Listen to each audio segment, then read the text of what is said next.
I hope you had interesting discussions in the small roundtables, and you are here for another set of presentations. So the objective of this session, first, the title is Transforming Africa's Education Through ICTs. As you have heard from the UNESCO director this morning, if we want to achieve the SDG goals for Africa, in fact for all over the world, for education, it is not possible to do it in the old ways, because we will not be able to achieve those goals even at the end of the century, and we only have until 2030. So we have to come with innovative solutions. The old ways won't be sufficient.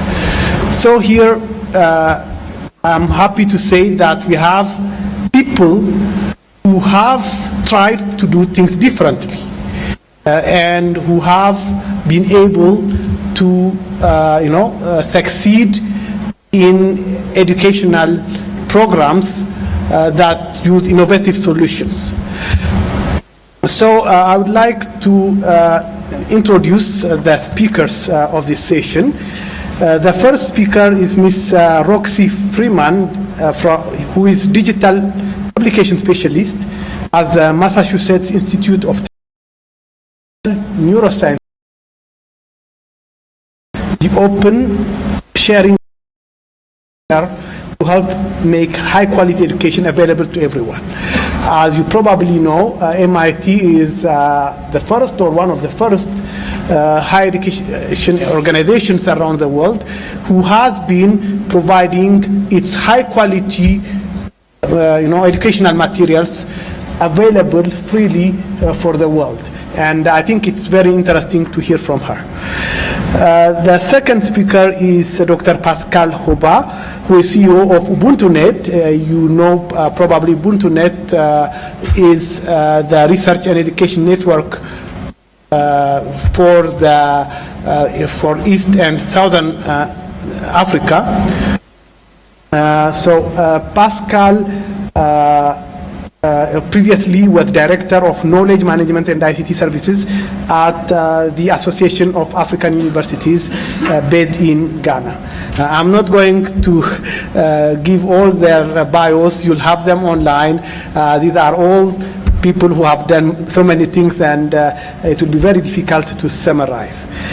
The third speaker will be Mr. Paul Ronoh at my left, who is Director for Programs and Standards at ICT Authority in Kenya. He is also National Director coordinating the Digital Literacy Program, Laptop for Schools. He has a wealth of experience in implementation of huge ICT programs for government. And at my right, we have Mr. Tighe Flanagan, who is Senior Manager at Wikipedia Education Program for Wikimedia Foundation. Mr. Flanagan managed the education team at the Wikimedia Foundation. They support program leaders around the world who use Wikipedia in education. And as you know, Wikipedia, I'm sure, I don't think that there is anyone who hasn't used Wikipedia in this room, so you know what I'm talking about. And that is one of the innovative solutions to bring knowledge to the world. So I think it's interesting to hear how they have come to this and what are their successes and challenges and what Africa can learn from this experience. So without taking too much time, I would like to invite Roksi to the podium so that she can make her presentation. Roksi?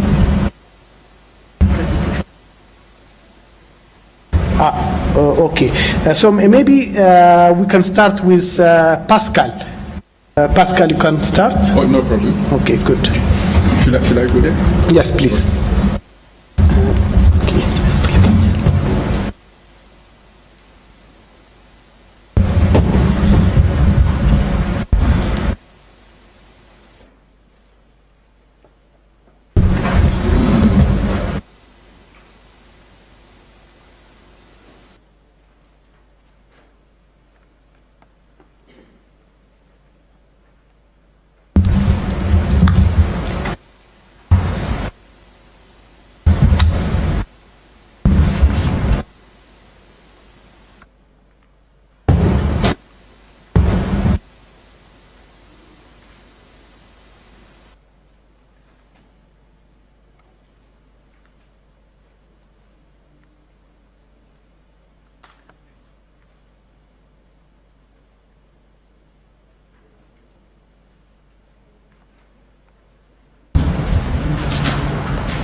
Sauf from Kigali.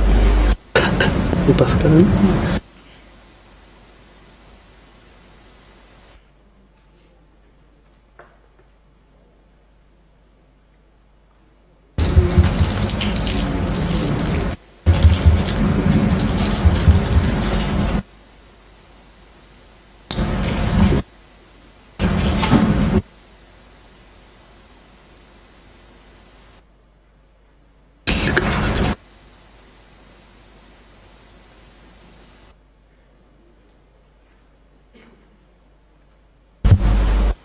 Good afternoon, everyone.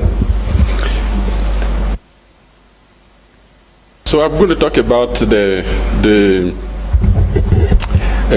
UBUNTUNET Alliance, what we are doing, and how we think that our work can bring innovations in African to respond to the challenge of African research. I'm Pascal Hoba, the CEO of UBUNTUNET Alliance, who is a regional research education network for East and Southern Africa. And this is the outline of my presentations. I don't think I will go through all of them, but I will highlight some of the salient points. So, the connectivity business which UBUNTUNET worked and Ashlands that work on it has a history. This history comes from Vice Chancellor himself. In 2005, African Association African University Vice Chancellor met in Cape Town in South Africa, where there is the concern to find the solutions of the challenges of connectivity.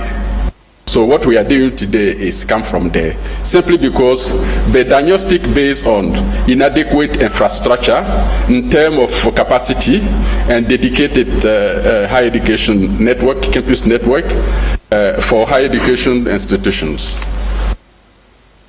And of course, the poor quality of those infrastructure.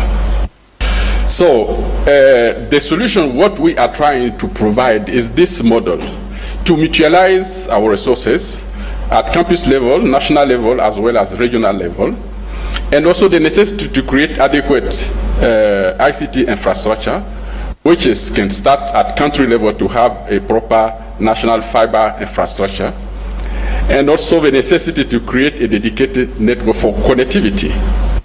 And again, if we want all this to impact on research, then we need a continuous training. And of course, when you have infrastructure, then it should facilitate the collaboration for researcher and solve the problem that affect African higher education institutions. So just 2 words on UBUNTUNET Alliance. We are the alliance formed by 16 members. And as you can see, this is the group institution, NREN, that a member of UBUNTUNET Alliance. And this is our current network. I don't think it's very relevant for this platform. So just to give you an idea where we are today. So, NREN, National Research Education Network, typically will provide advanced congestion-free internet connectivity and services dedicated to support the work of a university and research institution in the country. It's vital progress local and global educations and research by providing e-learning and e-sciences applications, for example, telemedicine. So we think that our work can have an impact if we can bring the collaborations that can facilitate the work of researchers. So far, there are so many NREN in the world, and the work is addressed directly to the MDGs. How does it work? How globally NREN that compose in the various countries in the region, how they can impact on the research. So this is, for example, on NREN 1A. So as you can see, if you have an infrastructure, and suppose the end one is the network, the National Research Education Network for Kenya, the B is Uganda, and the C is Rwanda. So if those NREN are connected to the regional one, and the regional one to the worldwide, then we should be able to share resources. So if we want something new that impacts, then the NREN researcher in those countries or institution that on the network should provide something more than the connectivity. And it could be the content. We know by principle that each university produce knowledge.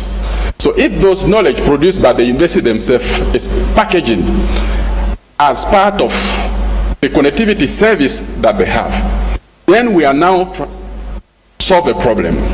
Then you are now propose not only access of infrastructure or capacity of access to internet, but in addition, researcher in one country can collaborate, from one country to the neighbor country can collaborate, and the regional level can collaborate, and of course can collaborate on worldwide.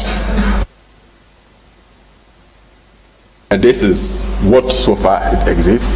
Our NREN, we peer with Géant in Europe, and from Géant we peer with Internet 2 in the US, and other REN around the world. Of course, we did this with some funding from European Union, who helped us to put out the infrastructure that we are using today. And globally, we have this UBUNTUNET Alliance, WACREN and ASHREN in the north.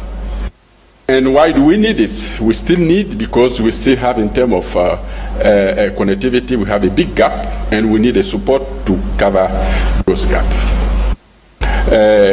Africa still the least connected continent on the planet, even if in terms of penetrations, the rate in terms of penetration is quite higher, but we still need more connectivity in the region.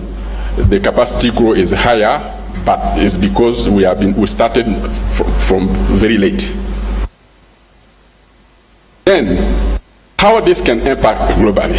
When you see the way we are providing connectivity to institutions, and when you saw those figures, which in 5 years ago, when University of Zambia was paying megabyte per second at around 300, 400 US dollar megabyte per second, be on the regional network, which is mutualized our resources, today they are paying $30 megabyte per second. So this is a huge change that provides the connectivity to all the higher education institutions in Zambia, as well as in Uganda, and a help of collaboration. So this is, we think, an innovative way of responding to the challenges of research in Africa. And of course, we have all this from Algeria to Rwanda. So many institutions have been connected to the country NREN, and from the NREN to the regional REN. And of course, how can we concretely impact? We're using this as a video, but I won't pass the video.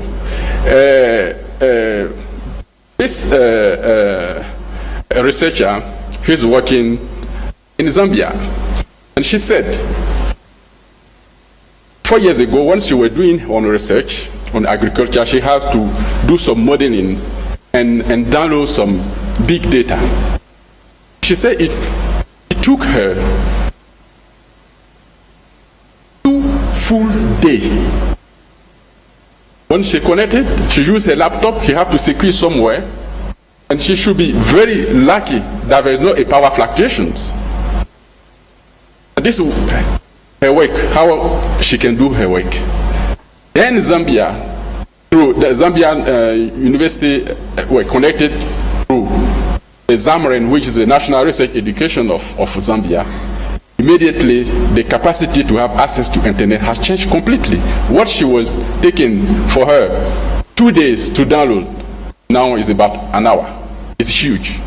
It's huge. So we think this is a very innovative way to address the challenges that affect research.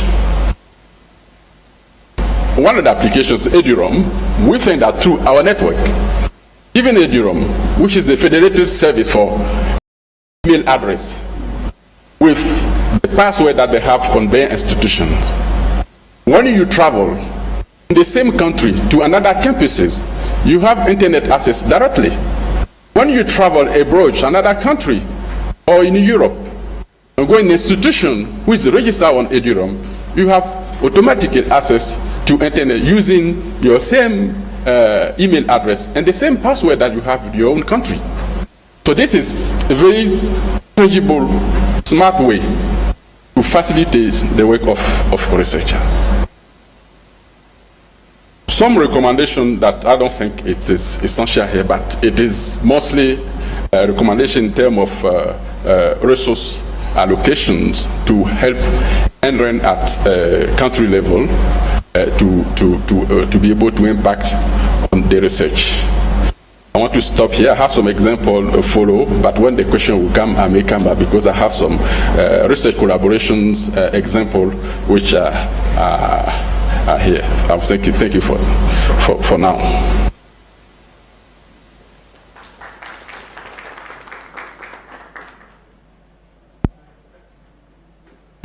Thank you very much, Pascal, for the very interesting presentation. I think we can now go to, is Roksi's presentation ready?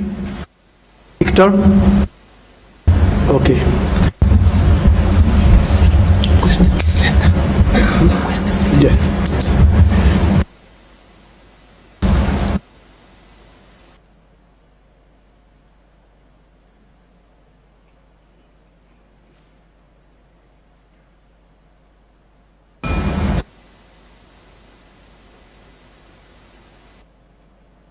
All the presentations are here.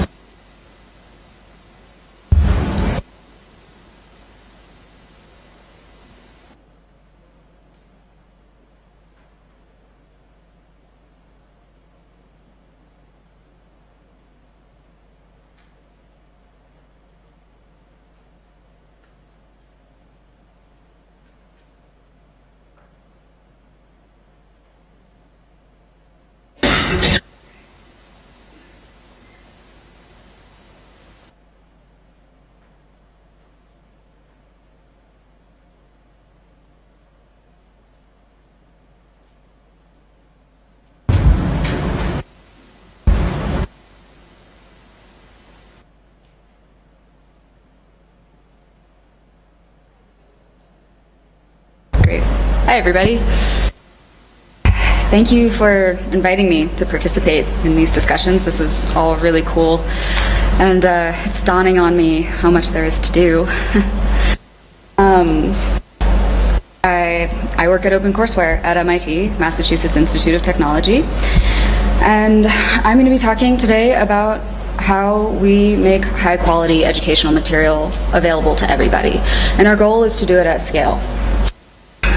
Roksi, can you get nearer to the speaker because we can't hear you very well. Is this better? Okay, so we're trying to produce digital technology and give educational materials at scale for free. And I'm going to talk about how we do this through the Office of Digital Learning. So our mission is to transform teaching at MIT and around the globe with the use of innovative digital technologies. And we're doing this by creating educational material for every age group, from high school students and college students, independent learners, professionals, and educators. And we're doing all of this under a Creative Commons license. This is our website, which allows us to freely distribute this material. You can remix it, you can give it to anyone you want, and we really encourage educators to use this material in their own classes in their own way. OCW doesn't require any credentials or registration. You literally just go to the site, click the button, and access the materials. So it's very self-paced. And it's totally free. We were founded about 16 years ago at the height of the .com era. That was before Facebook or YouTube was there.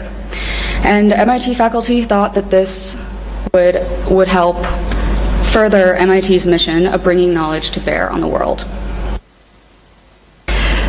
We have a companion site, which is geared for high school students and high school educators, where we provide STEM and humanities material for them.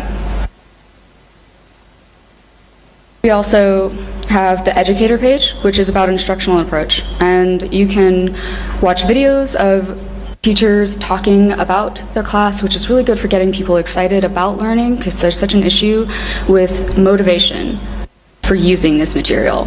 But OCW Educator is trying to get people excited by watching dynamic discussions with professors and their students. And educators can use it to search for the kind of material they want. They can look for specifically audio video lectures or exams, for instance.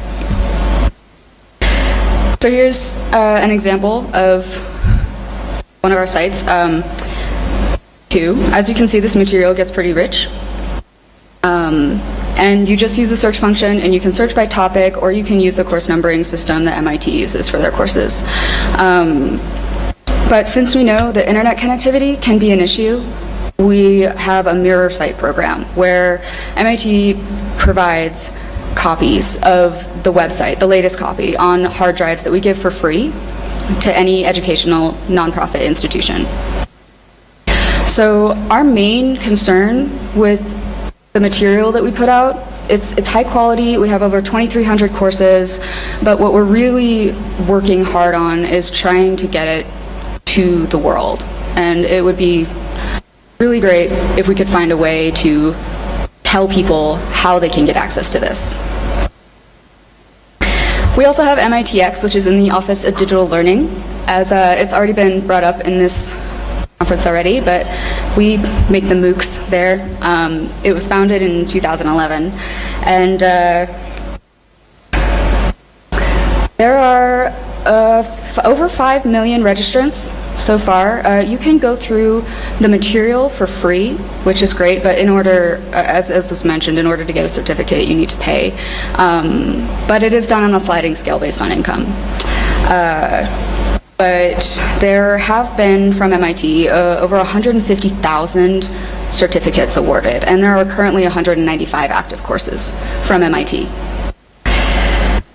And MITx is run through edX as a platform, so you can think of edX as the stage and MITx as the play. So MITx runs through edX, which was founded a year after MITx, and in the 5 years that it's been running, over 110 different schools have partnered with edX in countries all over the world. From North America, obviously, to England and Australia and China and many, many others.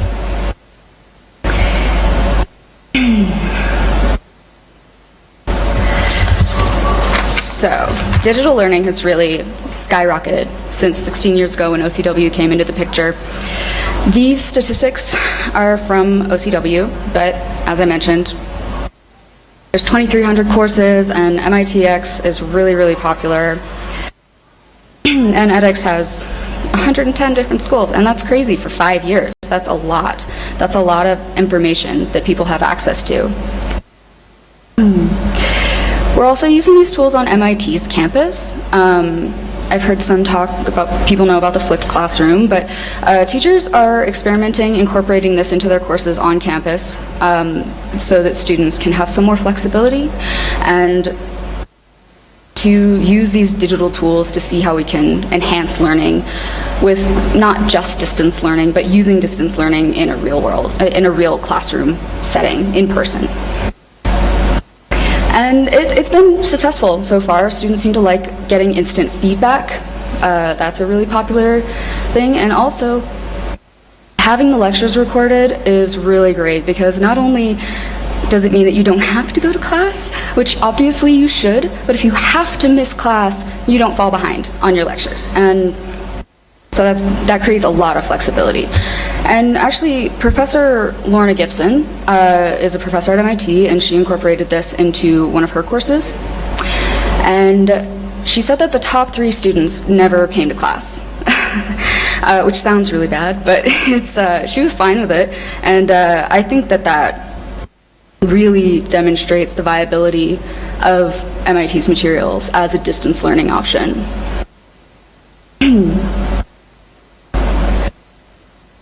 Thank you so much for your time, and I look forward to answering your questions.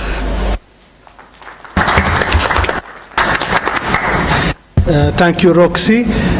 We'll go to the questions later, so I would go directly to the next speaker, Mr. Paul Ronoh.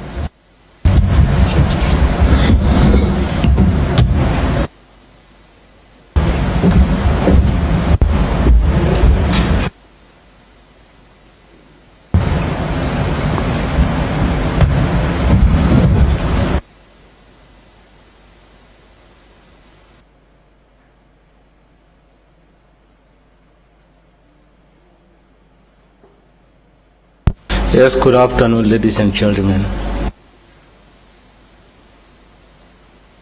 I'm going to take you through the Kenya case study in terms of integration of ICT in education. I know we have gone through a lot of research, a lot of stuff. We have learned a lot. It is time to roll our sleeves and try implement this particular program. So I'm going to take you through the Kenya case in terms of how far we've gone in the implementation of ICT integration in education.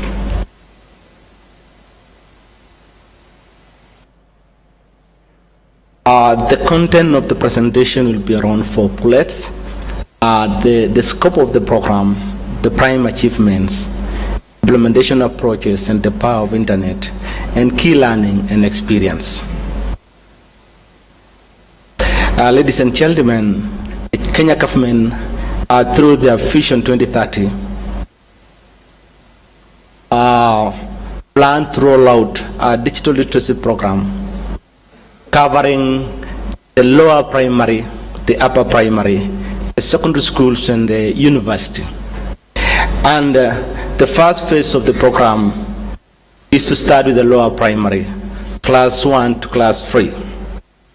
The intention in terms of the objective is to have what is called the quality content, skilled teachers, better learning facilities in the school, and also produce 21st century learners who are competent. That is in the smart school.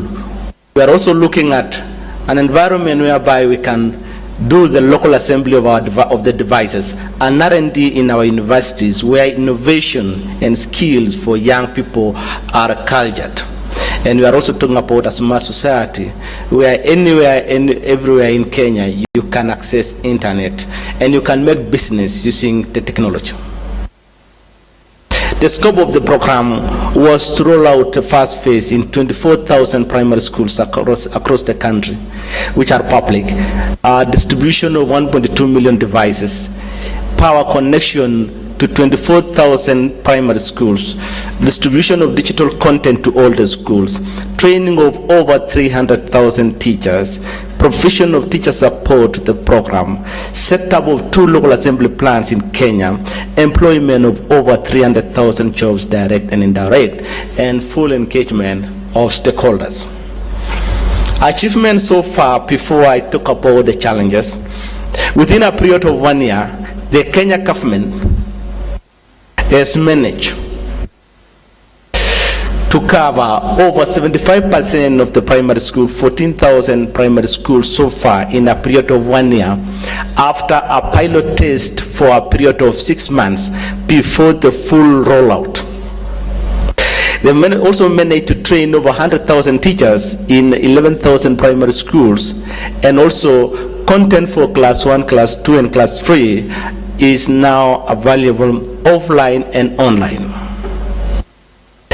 In terms of school readiness, through this program, the government has managed to connect to over 22,000 primary schools with power. That also spill to the community in terms of connectivity to power to the community when it comes to reaching the poor of the poorest in the rural village. Within that period, ladies and gentlemen, the government has also set up 2 factories in Kenya to manufacture and assemble the ICT devices and also support the program.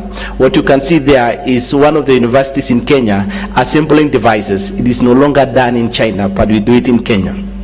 Item number 2 is that you can see the learning environment has improved. The children are using the devices, and then there is a support center to support the program across the country.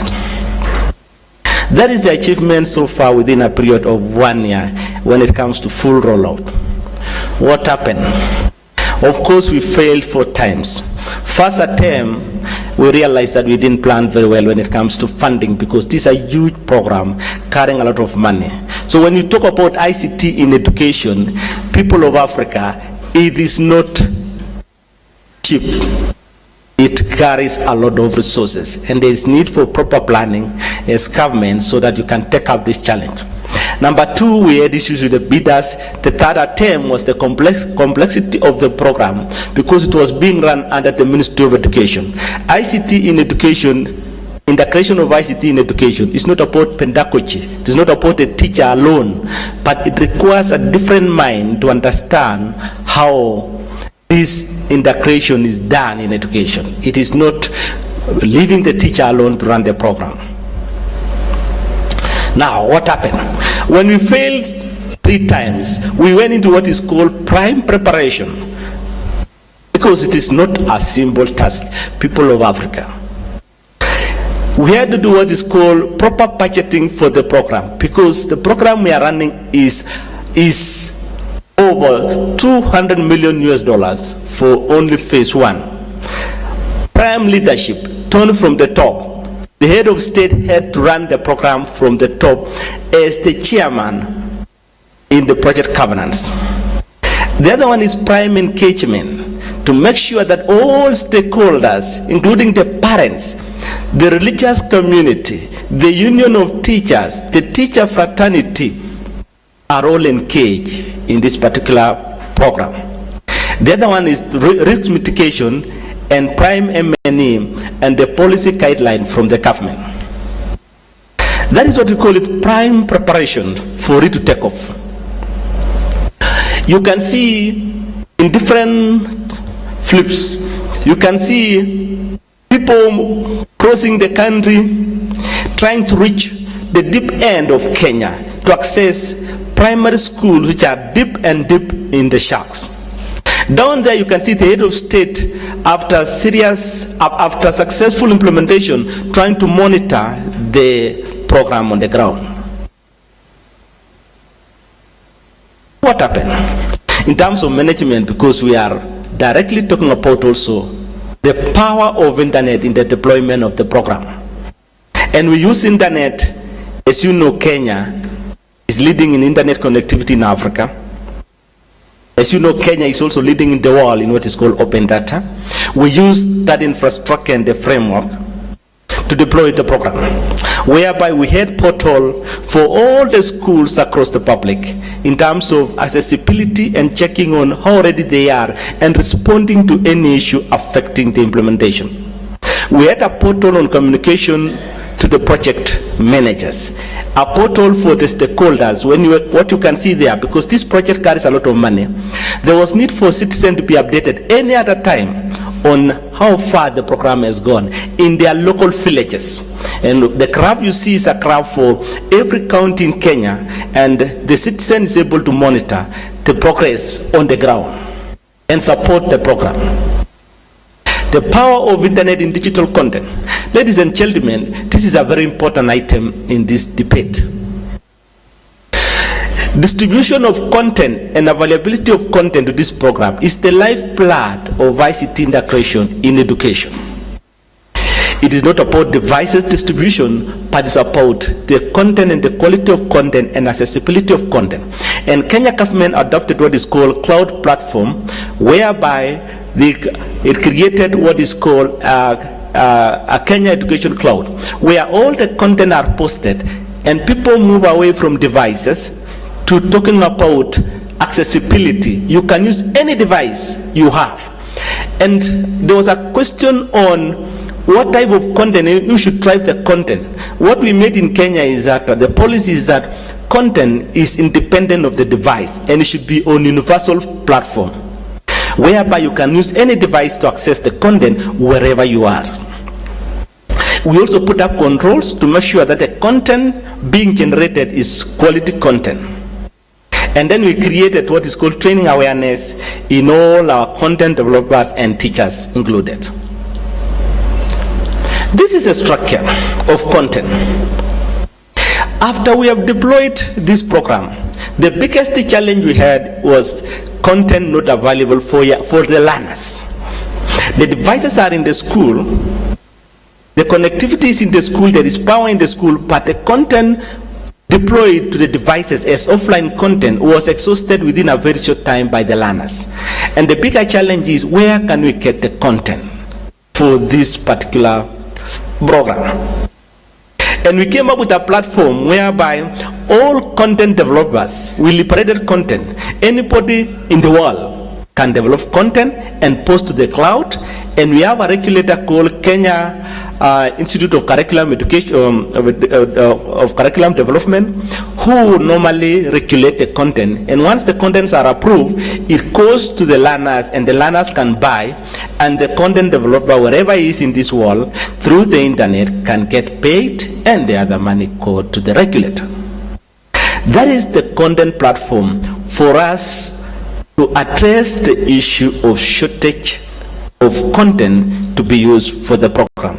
The content industry itself in Kenya is worth US dollars 13 billion. It is one of the business concept which has not been exploited. Of course, there were challenges. Challenge number one,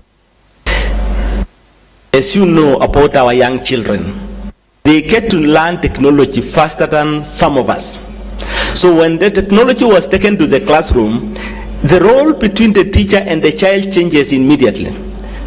The teacher became a learner and the people became a teacher, because they were able to understand this particular solution very fast. And within no time, they were able to sort of discredit the content and say there is no content because I browsed everything and there is nothing. And our teachers had a lot of problems, and up to now, and we are trying to train our teachers so that they remain teachers and the student remain a student. The other issue was the use of internet, which was a challenge. And you will experience this. Internet is very sweet, but there were a lot of complaints among the religious community and some other quarters on what our children are accessing, what are the controls in place, so that our children don't access any stuff from the internet. The other one is power to schools. Ladies and gentlemen, this program requires money.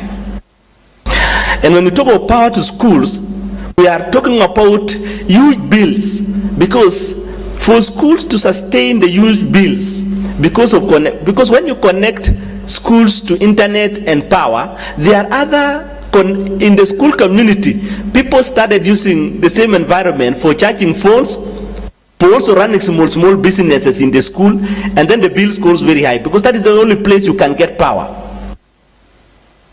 The other thing is infrastructure in our school. Africa, and I believe we are almost the same.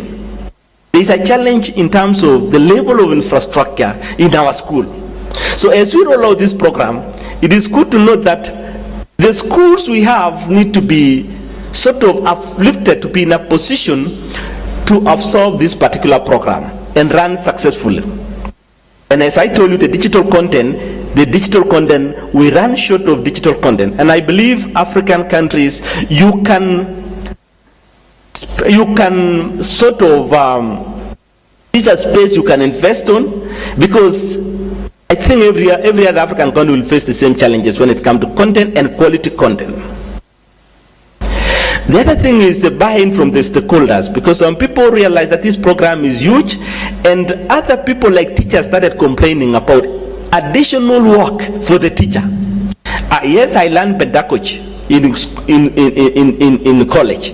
What is this additional program being brought in, which look like forcing me to understand technology, which sort of I left long time ago?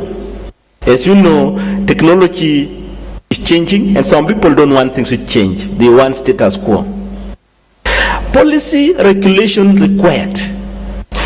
From Kenya, we had the National ICT Master Plan, we have the Education Act, and the Strategy in Education 2014, and all those policies were deployed to make sure that there is clear legal framework for support of the program in terms of funding and also in terms of facilitation on the ground. Issues to do with environmental issues. You can see, for example, 1.2 million devices will attract a lot of attention when it comes to e-waste. And the government of Kenya, with the stakeholder NEMA, National Environmental Management Authority, was engaged. And because it was not enough, it was agreed that in every device you take to school, you plant a tree. As you can see, people are very busy planting trees just to address also the issue of e-waste. So at the end of this deployment, we expect to get over 1 million trees planted in Kenya as part of e-waste management. And then the other one is torn at the top. In Kenya environment, the head of state took charge of this program, and we were able to move forward. And all the cabinet secretaries were told to go deep into the reserve to try and understand what is there in the schools, so that when they sit in the parliament, they are able to address issues specific to the rural schools. Because sometimes people can be in headquarters and they don't understand the real programs, the real problems on the ground. The other one is which sector to run this program. Ladies and gentlemen, don't forget, leadership in this program is very critical. And when you see ICT in education, you ask yourself, should it be run by Ministry of Education? Is the teacher the right person to run this program? Or is ICT the right person to run this program? The technocrats in ICT. Who is the right person to run this program? And this program failed, the third failure, because the educationist cannot understand how ICT is integrated in education. And it was until the program was put into a big stakeholder forum when ICT authority be now the leader in terms of championing. But apart from ICT running the program, you need proper project managers who understand running such programs. You can see the challenges. We have challenges even in crossing some rivers where there are crocodiles. You can see people using donkeys to carry computers across some rivers. You can see people in the dark trying to carry computers using their backs because the vehicle is stuck. You can see cannons being used in some rivers. Ladies and gentlemen, it is not very easy. You have to be ready to face all those challenges when you are in Africa. So what I want to tell you, the proof is in Kenya. These are true stories, real issues and real challenges. You cannot get them in books. You need to come to Kenya and you will understand them. Otherwise, the children of Africa needs you to support this program. Thank you very much. Thank you, Paul. This was very interesting. I would like to invite now the last speaker of this session, Mr. Tighe Flanagan, who will be talking about providing local content for Africa School using Wikipedia. And then we'll have 15 minutes for questions and answers for all the speakers. Please write down your questions so that we can use those 15 minutes efficiently. All right, let me keep a clock out. So thank you for having me. I've really enjoyed our discussion so far. My name is Tighe Flanagan. I'm with the Wikimedia Foundation, and I'm a senior manager on our education team. So who here has heard of Wikipedia? I'm assuming it's pretty much everyone. So who's used Wikipedia this week? Who uses Wikipedia in more than one language? Okay. Who's ever edited Wikipedia? More hands than I was expecting. Okay, that's really good to hear. So I'm going to talk to you today about something we call the Wikipedia Education Program. It's a program that is supported by the Wikimedia Foundation. The Wikimedia Foundation is a nonprofit based in the Bay Area in California that supports Wikipedia, but there's also a dozen different knowledge projects. There's Wikimedia Commons, Wiktionary, Wikisource. So some of you may be familiar with some of the other wikis out there. We're not all wikis, but we're the knowledge-based ones. So the Wikipedia Education Program, today I'm going to focus on two aspects of it. I could probably talk to you for hours about it. I've been involved with the program for over 3.5 years. Initially just focused on Middle East and now Middle East and Africa. So more of my experience is with the Arabic Wikipedia, but we're also seeing more programmatic activity in Sub-Saharan Africa too. So I'm just calling out two aspects, open knowledge and practical skills. I'm going to be referring to a mutual benefit, a win-win, where students, teachers, institutions, and places like Wikipedia can all benefit from an assignment that is designed with that in mind. We're also focused on entrepreneurship and economy in this dialogue, and I think there are some practical skills that students get by participating in a space like Wikipedia. So it's a win-win, or it's a win-win-win-win. Depending on how many actors you put into it, there's always a way to design for a mutual benefit. And I'm really pleased that this morning we already heard about potentials for partnerships. I hope to have more conversations with you that I've started with many of you individually. And for those who are here Wednesday, we can talk a bit more practically about how some of the country-based chapters might take aspects of these programs if they align with your goals. So we're going to take a big question, why does it matter? I think we titled the session Providing Local Content. I also liked the framing of react and proactive reaction. So it's not necessarily providing, it's producing, creating, collaborating on local content, I think. So I'm not sure if you can see the red circle. It's basically around Western Europe. This is a few years old, but it's still fairly accurate. There's more information that's geotagged on English Wikipedia inside that red circle than outside the red circle. So,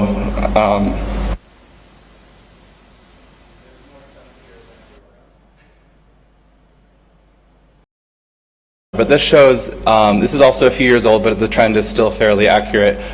Who's editing Wikipedia on the continent of Africa?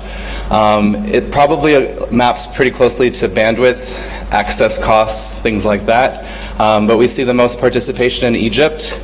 Then we see some participation in South Africa, but it's mostly North Africa and South Africa, and not a lot in the middle. So when you look up an article about the Kigali airport, who wrote it? It could be someone in Canada. What do they know about the Kigali airport? So Wikipedia is the encyclopedia that anyone can edit, but most people don't. I'm happy to see there were almost 10 hands in the audience. That was more than I usually get. But as anything that humans make, it is fallible. So it's only as good as the people who make it and the sources we use. The people who are writing Wikipedia do not look like the people in this room by and large. So if you're consuming Wikipedia, it's about 80% Euro-American males who are writing Wikipedia. And so they are writing from that perspective.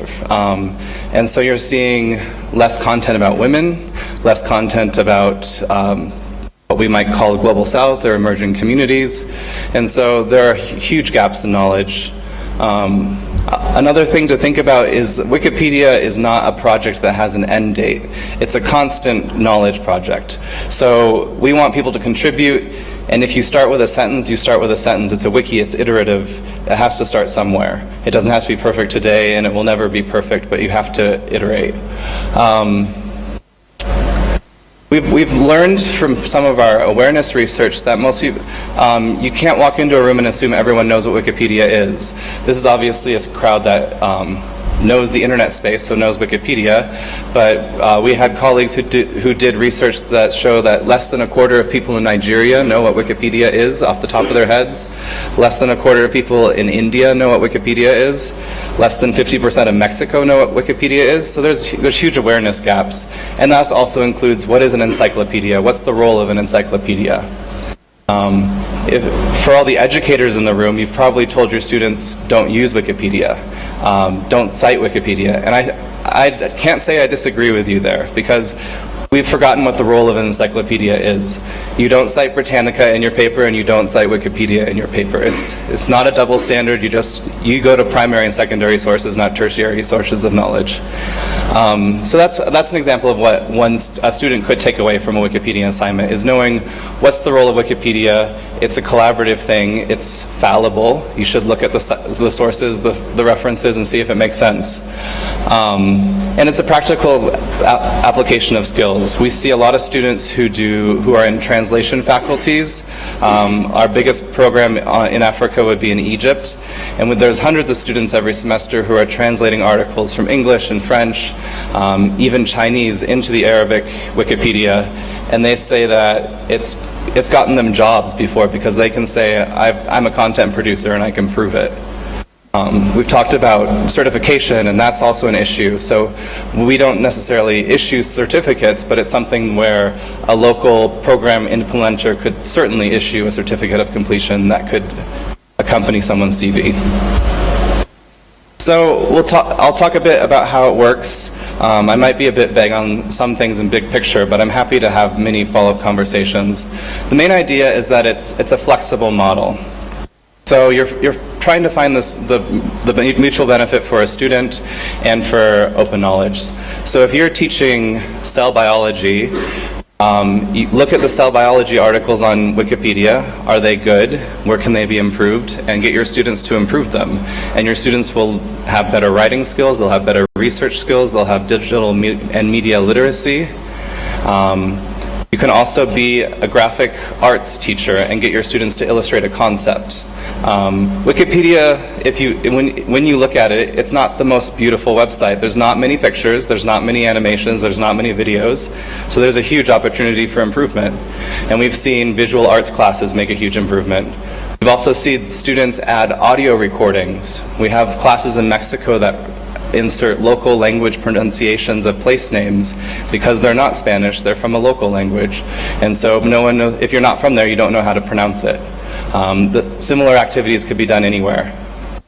And one important aspect that I'll probably touch on a bit more is that connecting with the local community. And by that I mean whoever's editing that Wikipedia is that community. We call them Wikipedians or Wikimedians. And because there's not a lot of editing happening in sub-Saharan Africa, there's not a lot of quote-unquote community to build on. So we're hoping that maybe we can partner with other established communities who have mutual interest or aligned goals and maybe piggyback on that. So I'm just going to give a few regional highlights. I mentioned Egypt. That's our longest running program. It's almost in its 5th year, mostly in Cairo, and we have hundreds of students every semester who contribute to Arabic Wikipedia. They've actually contributed 10% of the high quality content on Arabic Wikipedia is from our students in Egypt and a few of the other Middle Eastern countries. What else can I call out? We're seeing some student clubs getting formed in Nigeria and Ghana. We have seen people focusing on cultural heritage in Tunisia. There's actually a ISOC-funded initiative in Uganda, which I learned about recently and just met the implementer this morning. I don't know if Liliana is here. But so there's people who are taking advantage of Wikipedia as a space where everyone can play, do experiments, hopefully improve content. So briefly, I'm going to say how you might get involved. If you're an educator, you can include Wikipedia in your classroom in a big way or a small way. You could have a day on Wikipedia, or you could have a semester assignment based on Wikipedia. Typically, we see people using it at the university level because writing for Wikipedia usually takes a certain writing skill, certain fluency, certain research skills. But you can obviously you could work with fifth graders in a group and think critically. Like that's an assignment you can do. It's important to design an assignment that works for both the student level and for Wikipedia. Don't expect writing a Wikipedia article is hard. I don't know about the 10 people who edited here. I make very small edits. I don't write full-length articles. I correct typos. I add a sentence. Asking your students to write 2 paragraphs is a huge assignment. So asking them to write a featured article is an even bigger assignment. So think about manage the expectations of the learner. There are aspects of a MOOC that come to mind. You do get instant feedback from community, but we also have, it's an online community where people are anonymous, so you might have some nasty feedback. So you could prepare your students for that as well. And that's where the community aspect is really important. And the main thing I always tell everyone is to start small and iterate. If you have an idea, even if it's a crazy idea, let's try it. It's important to make mistakes in the pilot phase, but not to make mistakes at scale. Let's find what works and then scale it up from there. And then I'm also just calling out, we have a regional group of Wikimedians. They gather about once a year. The last conference, what they call Wiki Indaba, was in Ghana in January, and the next one will probably be in Tunis in 2018. So if that's a space you're interested in learning more about, just watch for it. I think I have a picture of them somewhere. So if this is something that you're interested in, I'm going to talk more about it on Wednesday, kind of a more practical implementer frame. But if you go to education.wikimedia.org, we have lots of documentation, we have lots of case studies. We have a step-by-step guide for planning a program. So starting with your goal, what is your goal and why is that your goal, to what does the classroom look like, to how do you evaluate, to how do you iterate. So that's the main gist of it. And I wanted to leave you with a picture of some of our community from Africa. So this is from January from our Wiki Indaba in 2017, and maybe we'll see you at the next one in 2018. I don't have business cards on me, I apologize. So if you do want, feel free to take a picture of this and stalk me online. I'm usually pretty easy to find. I have a very unique name. All right, so thank you very much.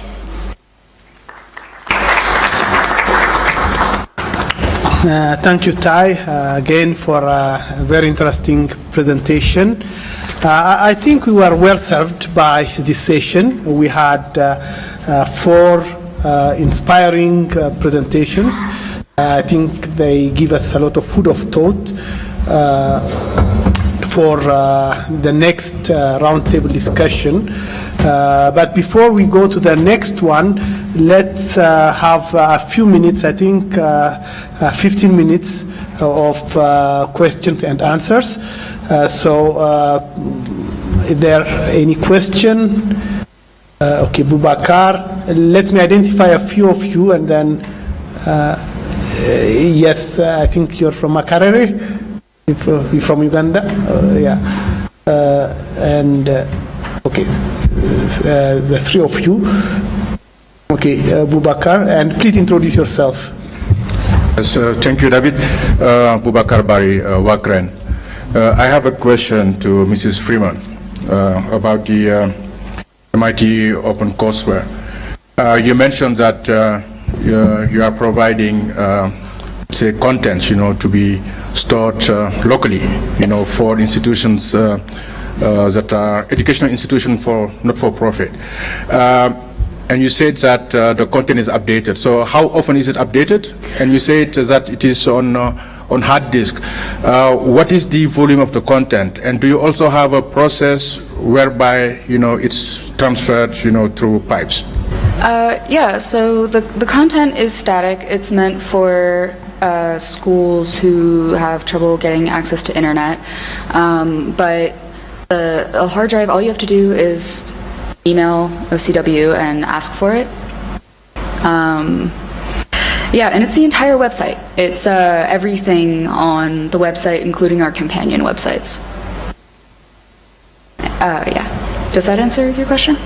And how often do you update the content? So the hard drive only doesn't end up getting updated until you request a new one. So normally OCW updates, we try to keep all of our courses within 2 years relevancy. So, you know, if it's been a couple of years, you might want to get a new one.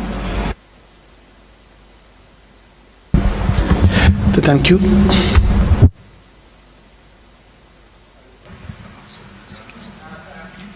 Please use the mic because we have interpretation. Isaac Hasana from Uganda, Reni, Uganda. I was very interested in the presentation of Paul from Kenya. I just had a few questions to be clarified. When you said you had several stages of prime, is that prime like prime time or priming like priming a pump? Because you just used the word prime, so I was not sure whether you went through a phase of fine-tuning what you had done in the first stage. Then secondly, you mentioned a figure of $200 million US. Is that for a particular phase or for the whole project so far? Thank you. I think I'll clarify on the issue of the prime. The word prime was used categorically. But in the implementation of the program by Kenya, the first thing we did was a pilot test of the program, which we tested in around 150 schools to test whether the solution works for a period of 6 months. Within that period, when the solution was found to be working likely, we roll out. So we call it prime planning. That was prime planning, the last part of the success of the program. On the issue of the $200 million US, that is phase 1 of the program for class 1, class 2, and 3. We have a plan for upper primary, secondary schools, and the university. So that is only for phase 1, class 1, class 2, and class 3. Thank you.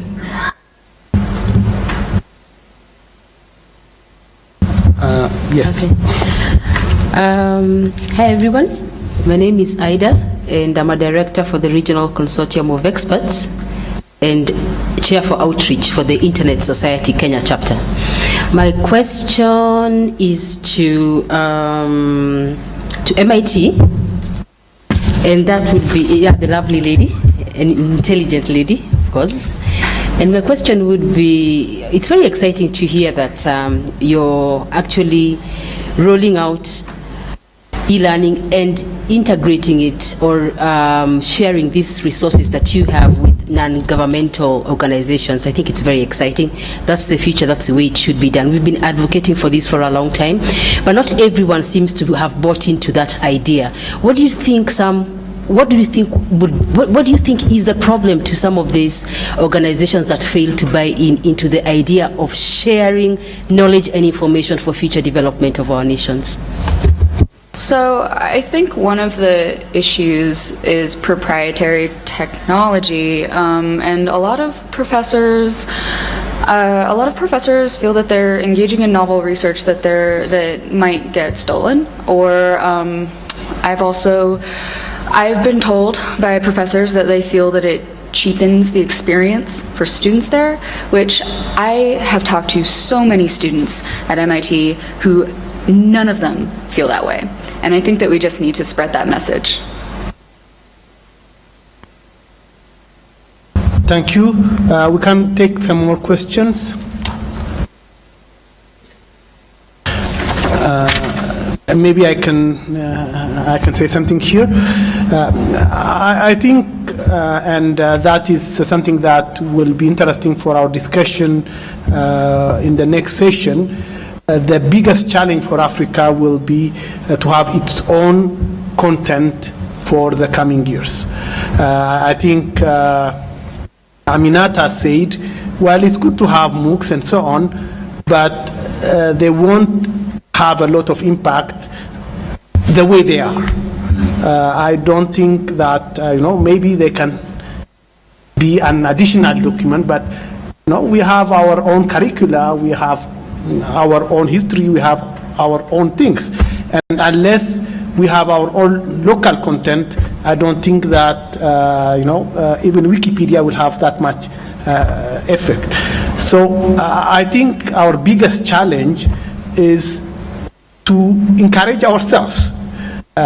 We might have good reasons before. I think, I don't know, you mentioned connectivity might be an issue before, but I think it's less of an issue today.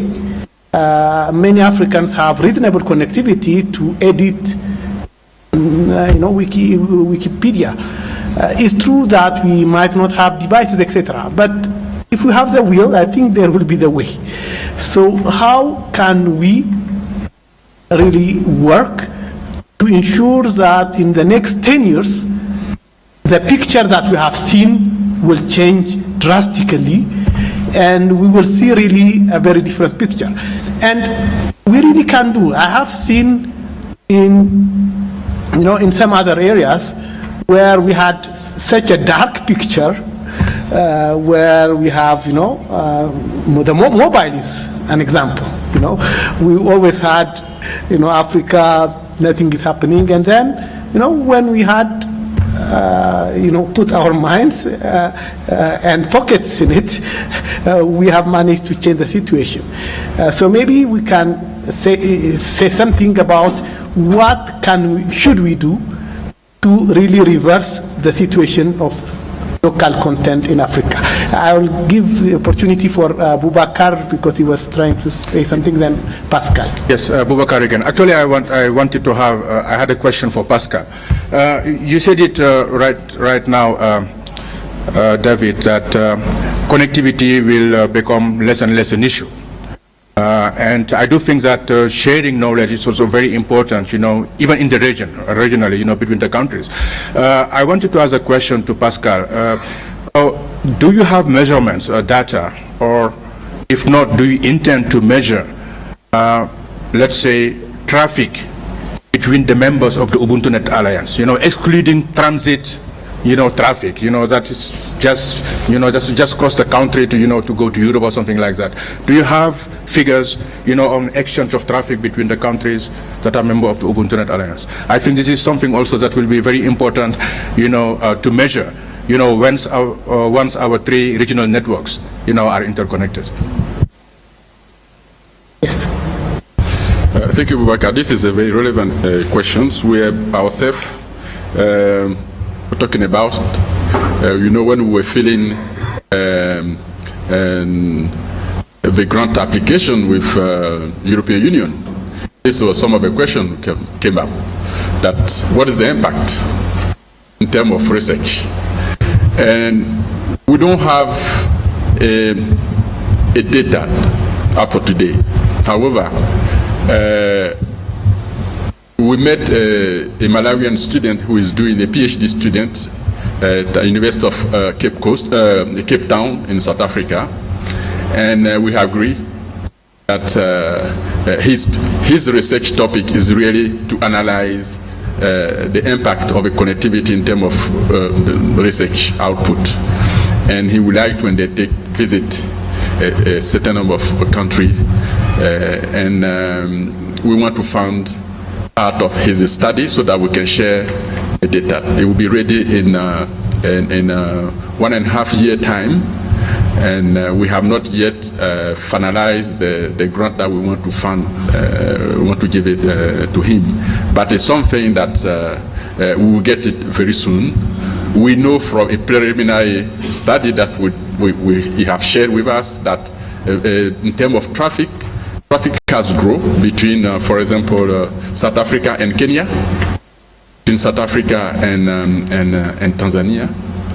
And so we have some clear indication that since the network, the physical network exists and researchers are using it, the term of collaboration and traffic has grown really in the region. We get the concrete figures maybe a year or a year and a half time. I would like, since I have the mic, take the opportunity that way to add, try to answer what you were saying. I think it's, for the coming year, the most important for us is a real regional strategy in terms of knowledge producing. We need an institution to take a lead, and I think maybe the NREN, why not Internet Society,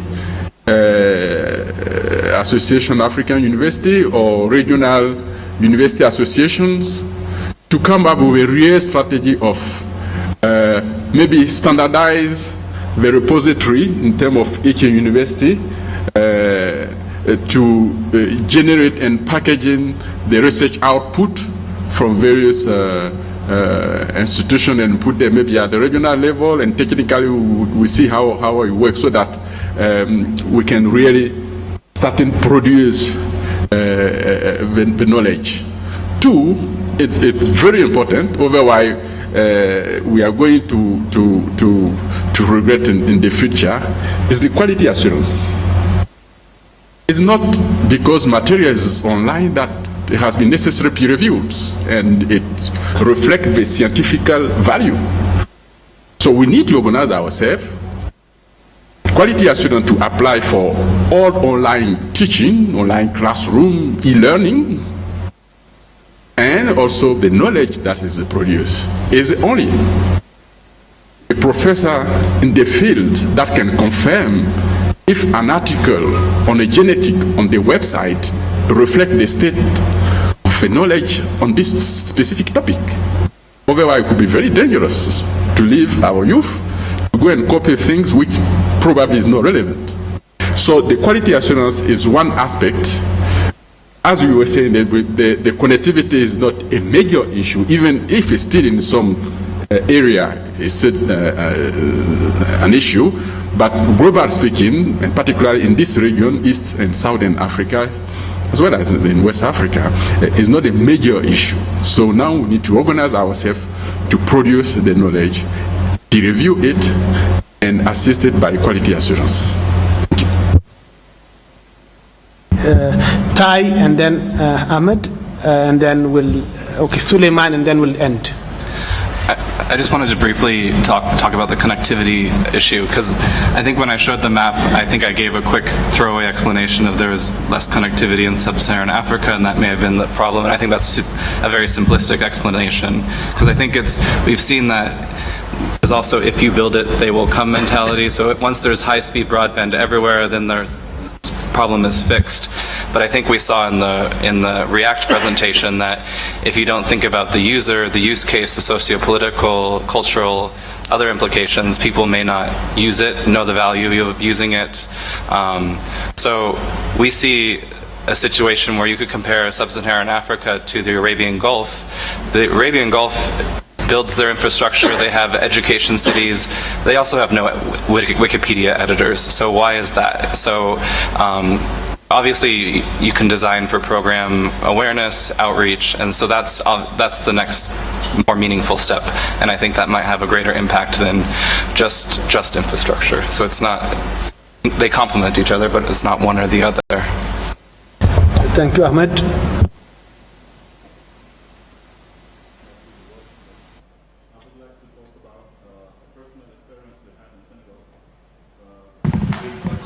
Collaborative MOOC, thank you, for the constitution of a collaborative MOOC, because we faced a specific problem. Each time we told or we tried to work on online content, teachers or professors just refused to get to provide notes or marks to students who validated online courses, because they said that first of all, the internal rules of the educational system we had in Senegal just didn't recognize the fact that the student could also learn online. So it was not only a difficulty based on the access, or the difficulty was more a regulation problem. So what we decided to do was to work with 4 other universities. We are actually working with Yamoussoukro, the École Polytechnique of Yamoussoukro, of Yaoundé, with Lausanne, and to provide one content that should be or can be recognized by all 4 institutions and can be shared because they have been produced collaboratively between 4 teachers for 4 different institutions, and 3 of them being African. But to be able to do that, we also had to convince the rectorate and the direction of the university to accept that each mark or note that can be provided by the platform during that MOOC should also be recognized locally. So shouldn't we also work on the institutional rules to be able to progress in the ICT part in our universities? That is my question. Okay.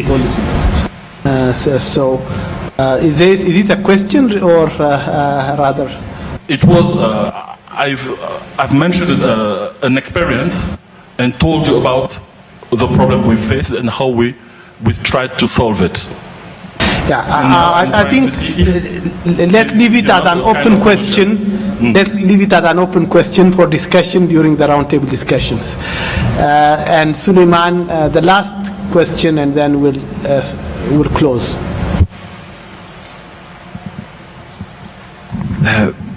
Bonjour, moi c'est Suleiman Umtanaga de la Côte d'Ivoire. Je m'appelle Suleiman. My name is, I'm going to speak French. My name is Suleiman. I have a question to address to Mr. Flanagan and Pascal.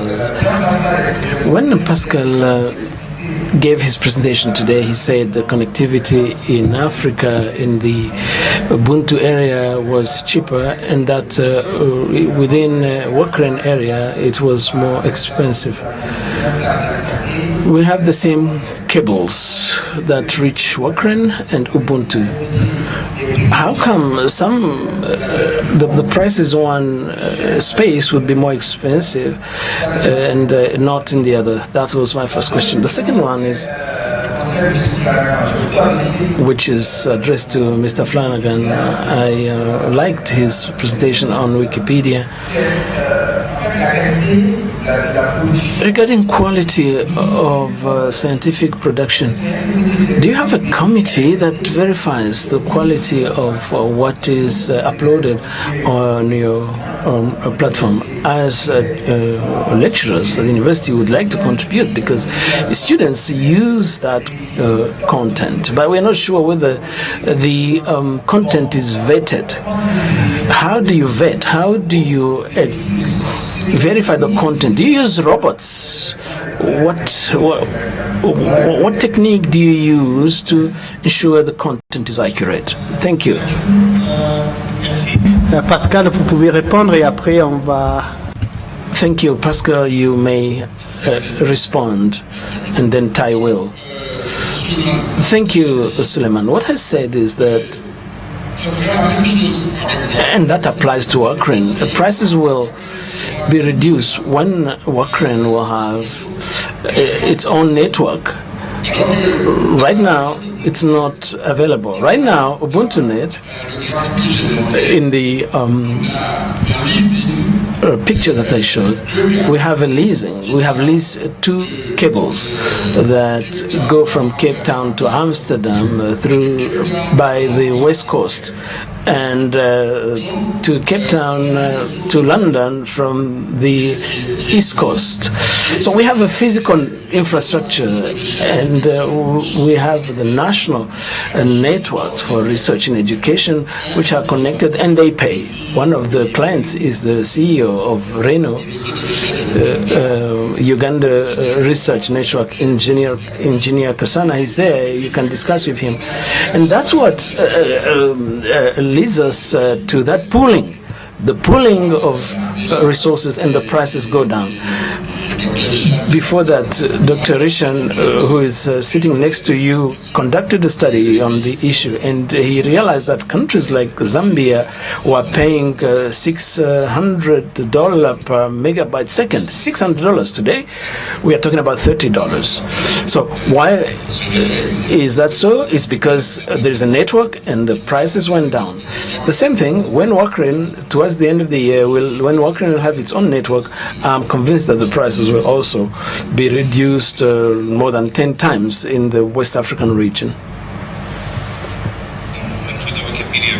Question. I'm going to respond in English. I'm sorry, but I think it's a very good question, and it's a question I get every time I present, so thank you. Quality is obviously a concern, and verifiability and verification, and so there's a few caveats. Each language Wikipedia is different. So English versus French versus Italian versus Arabic. You can look at the same article and they'll be different articles. They're not linked. So you might have a high quality article in English and a not so good article in Italian. That's just the reality. Wikipedia in general is a mixed bag. You can have very high quality content there, and you can have some frankly poor quality content. There are a few that we're trying to get better at signifying which content is good. Community will do what is basically a peer review and review quality or content based on a rubric, and so there's standards for good articles and featured articles that are shared across languages. So I mentioned that of the quality content in Arabic, 10% of that has come from our students in Cairo, Egypt, which is a huge accomplishment.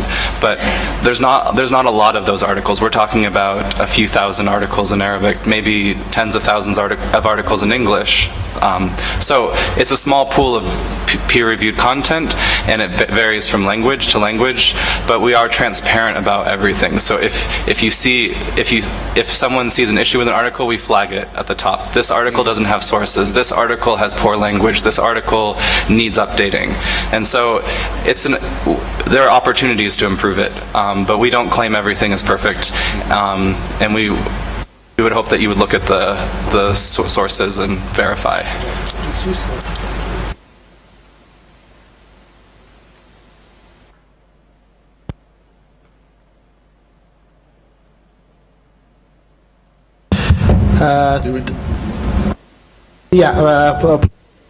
Oui, je voudrais donner des compléments d'information.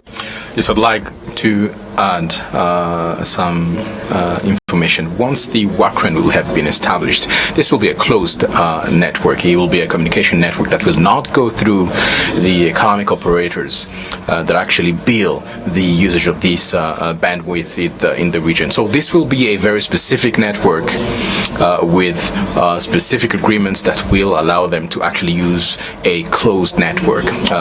Besides that, at the ECOWAS level, I'm not sure if you're aware of that, but since April 1st, some telecom operators of the 8 countries no longer impose taxes on roaming. So this is actually progress, and by the end of the year, the 7 other countries will also withdraw some of these taxes. So all these to reduce costs on communication within the ECOWAS region, and this was not the case before.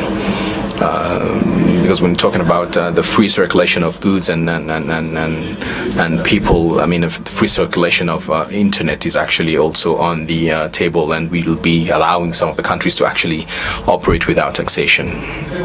Well, this is a very good news.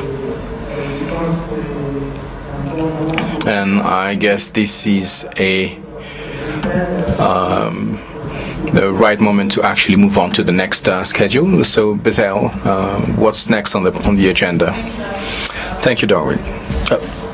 Special thanks goes to the speakers as well for taking the time and to come here and share their presentations with us, and also share their experiences and thoughts. With this,